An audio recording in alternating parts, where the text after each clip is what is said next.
नमस्कार सभी को। मैं हूं प्रतीक शर्मा। वर्तमान देश के माहौल को देखते हुए क्या आपको ऐसा महसूस नहीं होता कि एक डेढ़ साल पहले ऐसी कोई भी परिस्थितियां आपको नज़र नहीं आती थीं? जो लोग वर्तमान में ब्राह्मण और शूद्र के नाम पर लड़ रहे हैं, यही लोग आपको कुछ समय पहले एकजुट नज़र आते हुए दिखते होंगे। परंतु वर्तमान में एकदम अनायास ऐसी परिस्थितियां उत्पन्न हो गई हैं कि यही वर्ग, यही जो हिंदू समाज में एकत्रित हो चुके लोग, जो अपने आप को हिंदू कहने पर आरूढ़ हो चुके थे, जो अपने आप को हिंदू बतलाते थे, जो अपने आप को हिंदू एकता के नाम पर एकत्रित होकर आप देखते थे, वो आज अलग अलग होते हुए, अलग अलग अलग थलग होते हुए नजर आ रहे हैं।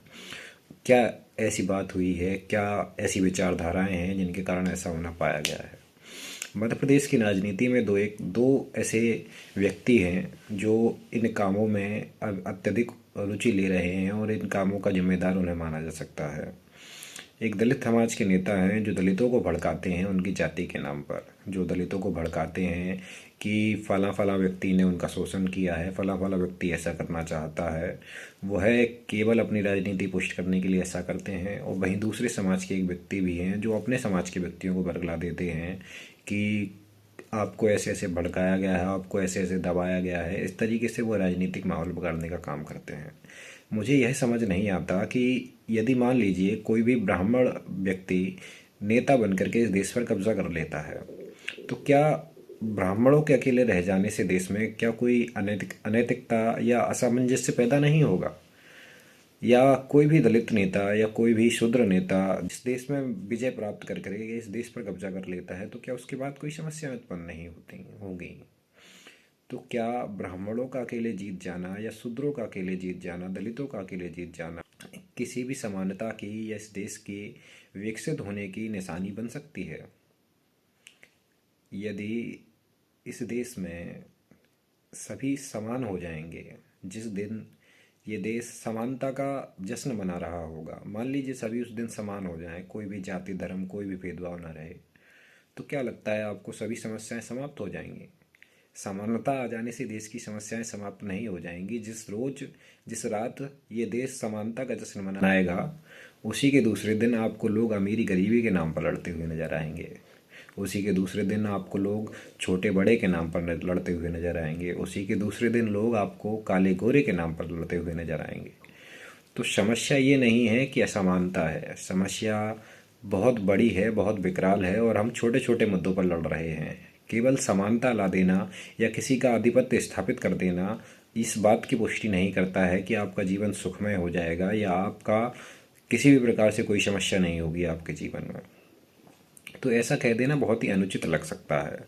और एक विचार मेरे मन में ये भी आता है कि बार बार ये कहा जाता है कि शूद्रों को कमज़ोर रखा गया, शूद्रों को दबाया गया। तो मुझे ये मालूम नहीं होता कि क्यों एक कारीगर जो मिट्टी का काम करता है उसे शूद्र कह करके छोटा बताया जाता है। क्यों एक जो लोहा पिघलाने वाला व्यक्ति है, लोहार है, उसे छोटा बता करके अपमानित किया जाता है। यदि कोई व्यक्ति आज लोहा नहीं पिघलाएगा, तो क्या उसके स्थान पर कोई अन्य व्यक्ति लोहा नहीं पिघलाएगा?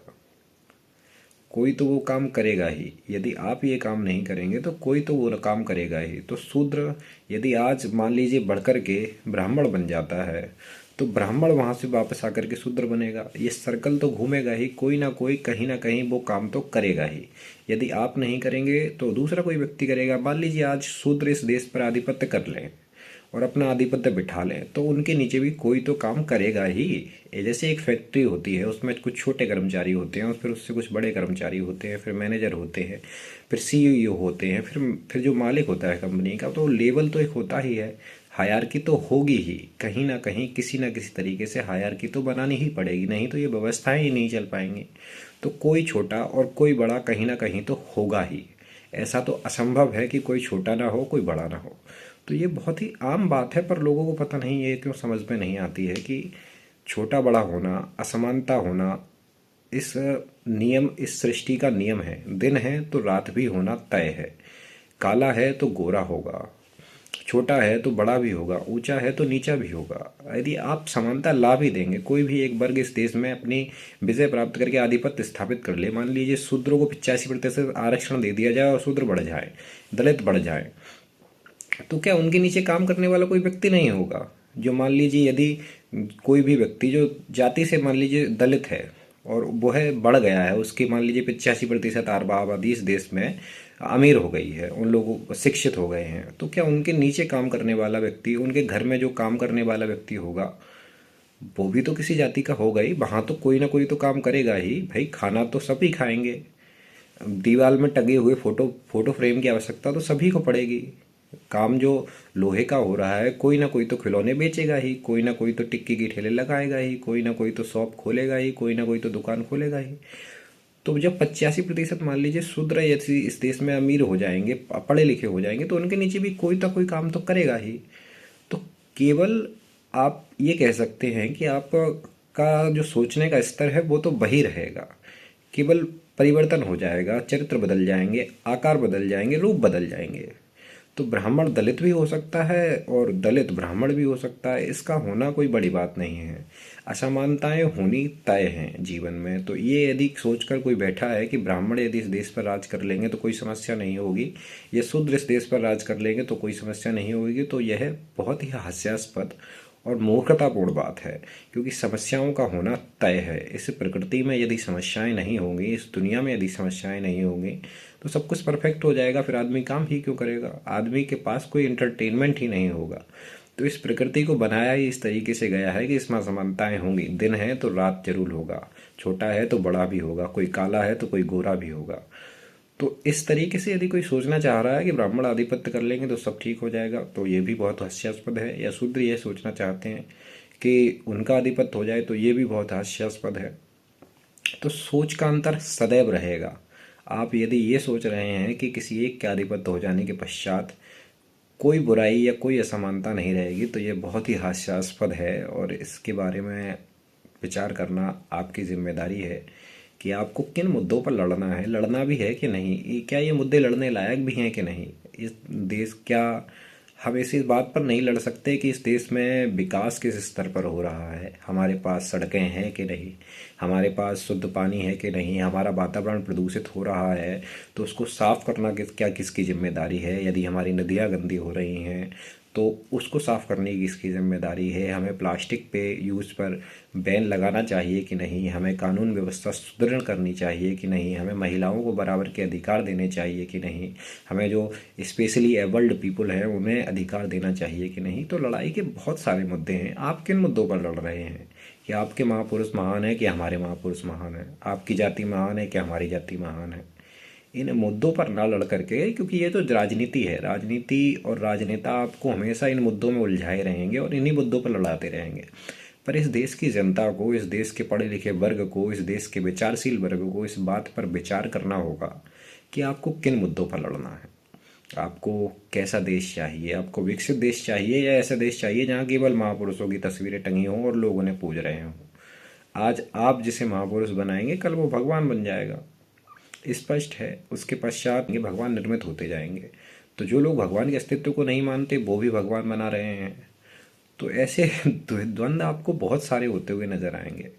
तो मेरा ये मानना है कि इन छोटे छोटे मुद्दों पर जहाँ राजनेताओं ने और राजनीति ने आपको बरगला दिया है और बरगला कर यहाँ खड़ा कर दिया है कि आप सब विकास के कार्यों को छोड़ करके इस बात पर सोचने के लिए मजबूर हो गए हैं कि भाई किसका जो महापुरुष है वो महान है। तो इस बात को ना सोचते हुए हमें इस बात पर सोचना चाहिए कि भाई हमारे गली में सड़क है कि नहीं, हमारे पास साफ पानी आ रहा है कि नहीं, हमारे जो भविष्य में बच्चे पैदा होंगे क्या वो अच्छे माहौल में रह पाएंगे कि नहीं, उनके पास शुद्ध वायु होगी कि नहीं। इन मुद्दों पर विचार करना भी हमारी ही जिम्मेदारी है। जो महापुरुष थे वो तो अपने महान काम करके चले गए, अब हम उन पर लड़ने के लिए अपना समय व्यस्त व्यर्थ व्यर्थ कर रहे हैं। तो उन पर लड़ करके समय व्यर्थ ना किया जाए। हमें अपने देश के बारे में, हमारे अपने समाज के बारे में, हमें अपने वातावरण के बारे में चिंतित होना पड़ेगा। हमें अपने देश के बारे में सोचना पड़ेगा, वातावरण के बारे में सोचना पड़ेगा।